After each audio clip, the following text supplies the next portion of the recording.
बिस्मिल्लाहिर्रहमानिर्रहीम। चौथा सबक, ये सबक गुज़िश्ता असबाक को मज़बूत करने के लिए है। उस्ताद साहब सवाल करें और तलबा जवाब दें।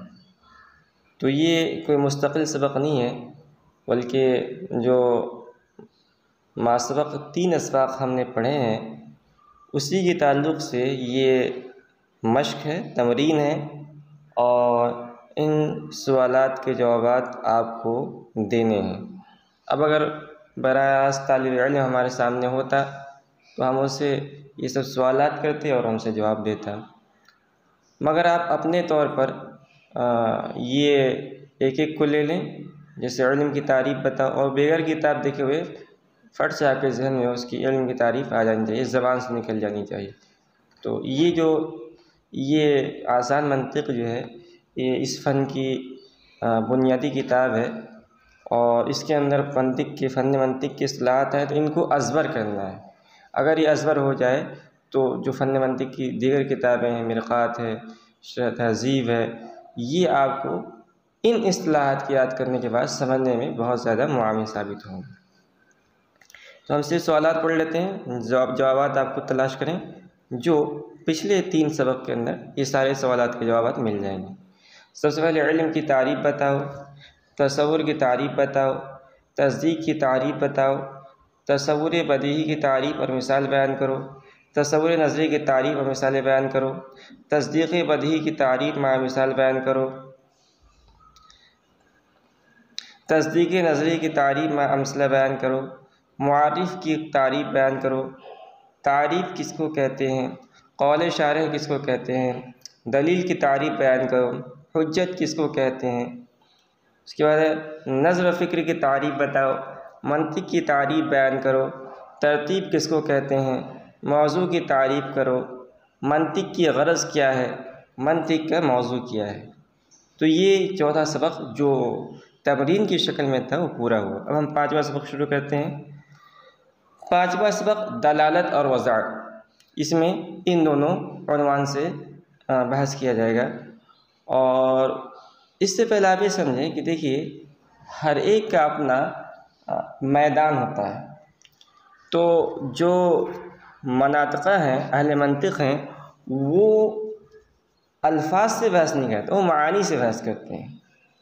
उसके बरख़िलाफ़ जो नुहात हैं, अहले इल्म नहव है, वो अल्फाज से बहस करते हैं। इसलिए आपने जब इल्म नहव की तारीफ़ पढ़ी होगी हिदायत नहव के अंदर, तो उसका जो मौज़ू है अल-कलिमत वल कलाम, और उसको जो तारीफ़ की गई है अन्नहु इल्मुन बि उसूलिन युअरफ़ु बिही अहवालु अवाख़िरिल कलिमत सलात।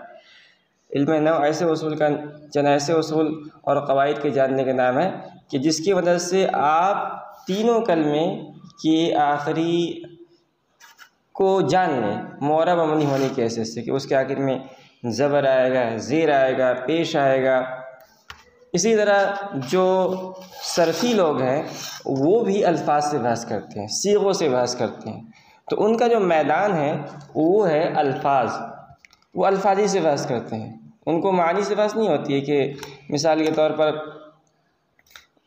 दलालत है तो दलालत के क्या माने हैं, और मिसाल के तौर पर लफ्ज़ हज है तो हज के माने क्या है, हज किसे कहते हैं, जिससे फ़ुक़हा बहस करते हैं।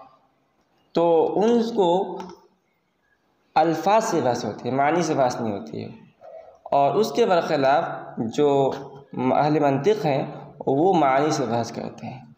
मगर ये बात भी वाज़ेह है कि जब तक आदमी अल्फाज को नहीं पढ़ेगा उसकी रसाई मानी तक नहीं हो सकती। इसलिए मजबूरन अहले मंतिक़ को मानी की बहस से पहले अल्फाज की बहस को ज़िक्र करना पड़ता है। तो यहाँ जो है कुछ शुरू के अंदर इन्होंने जो है ये अल्फाज की बहस शुरू की है और उसके बाद मानी की बहस को शुरू करेंगे।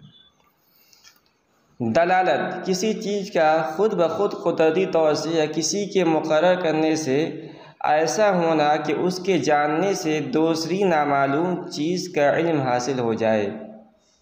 जैसे लफ्ज़ कलम सुनकर लिखने का आला समझ में आ जाता है और धुआं देखकर आग का इल्म होता है, ये दलालत है।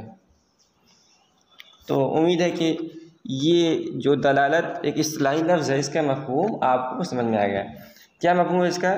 कि कोई भी चीज़ हो, जब उसको बोला जाए तो उस लफ्ज़ के सुनने के बाद, उस लफ्ज़ के जानने के बाद हमें किसी दूसरी चीज़ का इल्म हासिल हो जाए।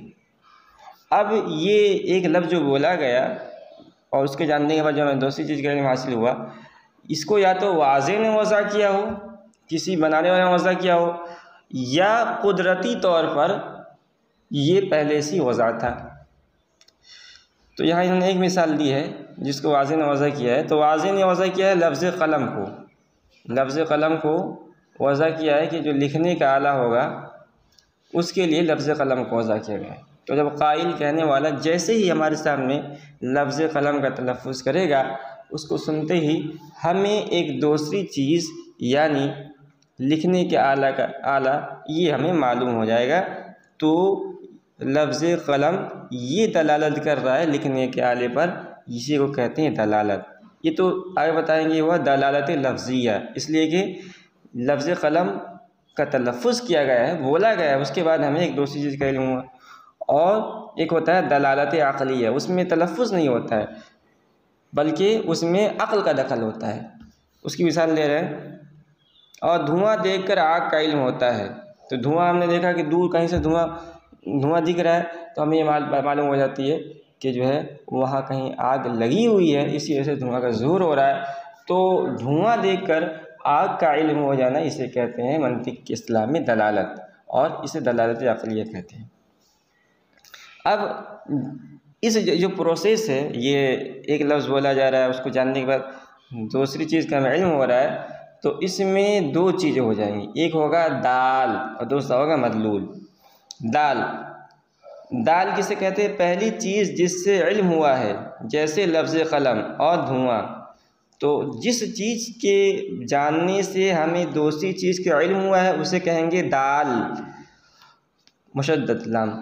और जिस चीज़ का हमें इल्म हुआ है, जिस चीज़ के ज़रिए हुआ हो गया दाल, और जिस चीज़ का हमें इल्म हुआ उसे कहेंगे मदलूल। दूसरी चीज़ जिसका इल्म हुआ है, जैसे लिखने का आला और आग। उसके बाद वज़ा, एक चीज़ को दूसरी चीज़ के लिए इस तरह ख़ास कर देना कि पहली चीज़ जानते ही दूसरी चीज़ मालूम हो जाए। जैसे लफ्ज़ कलम लिखने के आले के लिए मुकर्रर किया गया है और लफ्ज़ चाकू काटने के आले के लिए मुकर्रर किया गया है। बस लफ्ज़ कलम से लिखने का आला और लफ्ज़ चाकू से काटने का आला जो समझा जाता है वह वज़ा की वजह से समझा जाता है। तो इसे मंतिक के इस्तिलाह में वज़ा कहते हैं कि एक चीज़ किसी दूसरी की चीज़ के साथ इस तरह ख़ास कर दिया जाए कि पहली चीज़ जानते ही हमें दूसरी चीज़ का इल्म हो जाए। दो मिसाल दी उन्हें, एक लफ्ज़ कलम की मिसाल दी है। वाज़े ने लफ्ज़ कलम को इसलिए वज़ा किया गया है, वाज़े ने लफ्ज़ कलम को लिखने के आले के लिए और लफ्ज़ चाकू को काटने के आले के लिए वज़ा किया है। इस तरह जो है अगर हम गौर करेंगे तो हमारे इर्द गिर्द आस पास बहुत सारी ऐसी चीज़ें हैं जिसको वाज़े ने एक ख़ास चीज़ के लिए वज़ा किया गया है। जैसे लफ्ज़ कुर्सी है, लफ्ज़ पंखा है, लफ्ज़ दरवाज़ा है, लफ्ज़ खिड़की है, लफ्ज़ डेस्क है, गिलास है, किताब है, कापी है, चाबी है। इन तमाम चीज़ों को वाज़े ने एक ख़ास माने के लिए वज़ा किया है। इस तौर पर वज़ा किया है कि जब उसको बोला जाता है तो उससे वही ख़ास माने मुराद होते हैं, कोई दूसरे माने मुराद नहीं होता है। इसको मंतिक के इस्तिलाह में वज़ा कहा जाता है। अब इसमें भी दो चीज़ें होंगी, जिसको ख़ास किया गया है और जिस चीज़ के लिए ख़ास किया गया है। तो जिसको ख़ास किया गया है उसको मौजू कहेंगे और जिसके लिए ख़ास किया गया है उसको मौजू लहू कहेंगे। मौजू पहली चीज़ जिसको ख़ास किया गया है, जैसे लफ्ज़ कलम और चाकू। उसके बाद मौजू लहू दूसरी चीज़ जिसके लिए ख़ास किया गया है, जैसे लिखने का आला यानी पेन और काटने का आला यानी दस्ता और फल का मजमुआ।